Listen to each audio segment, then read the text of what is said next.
We gonna make a little video today to make the time pass faster for me walking to where I need to go. So today let's talk about freelancing.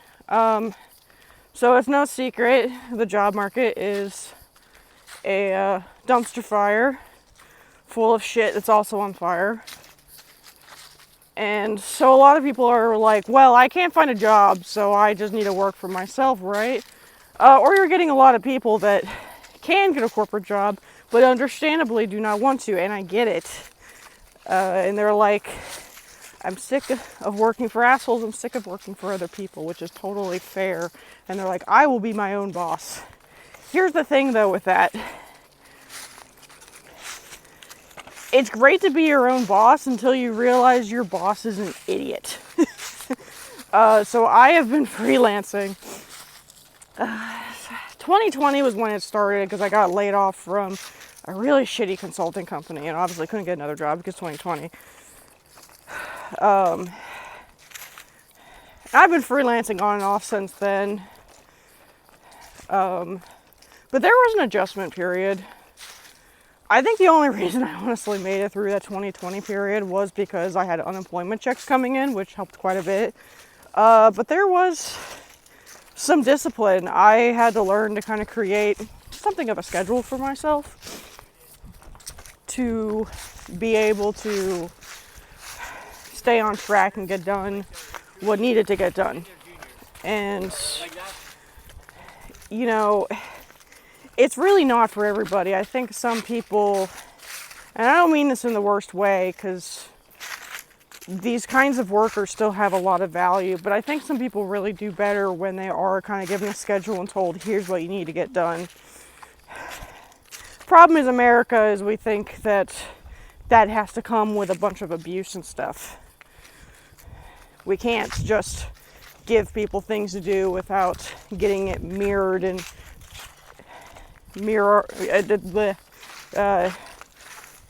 messed up in a bunch of like narcissistic mind games and stuff. So now that being said, I know some people are like, okay, well, it is. Maybe I'm not the best person to freelance, but I need to do it anyway. And that's fine.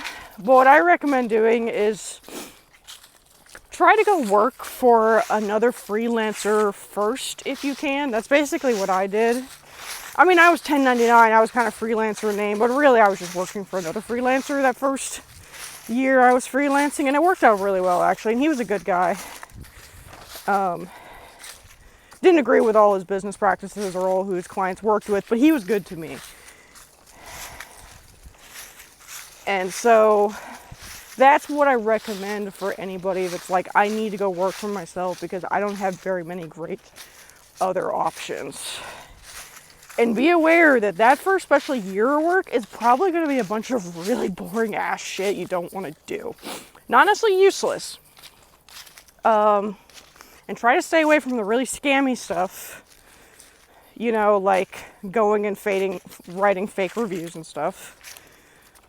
You can get legitimate work, but it might be boring stuff like, you know, data entry. There's a lot of data entry that they actually cannot automate with AI as much as they'd like to. Also, there's AI evaluations. There's a lot of sites doing that. Your mileage may vary on the ethics of that. I can honestly kind of understand if you take issue with that. A leaf is stuck in my scooter. Anyway, there's a lot of options out there. And unfortunately, and this is the thing a lot of people miss when they're trying to switch from regular jobs to freelancing, is you still need the networking skills. So these people that are antisocial and think, oh, I can just avoid people and, you know, live in the middle of the woods and not have to but have still weirdly good internet connection. Here's the thing. The people that are doing that now usually have had decades and decades of career and have built up a network. And so they can afford to now only work with the people they really want to work with and work alone most of the time. Most of the younger freelancers I see only succeed if they can really network like fuck. Okay? And You don't have to be fake. Like I said, I'm autistic and come with all the issues of being autistic. And I just kind of let people go where they go. I find people tend to love me or hate me. And if you listen to a lot of other autistic people, that's actually a pretty common evaluation we get from general humankind. And with freelancing, people can kind of go where they go where they're going to go. Like, you know, people who love me will work with me. People that don't will never have to see me again. They're not stuck with me in an office. So, yeah, that's it.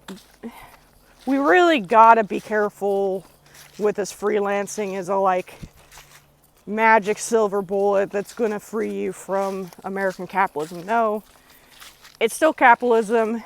It's a slightly more egalitarian capitalism. And it's hard to do, especially in a country that does not have healthcare. Here's another interesting thing.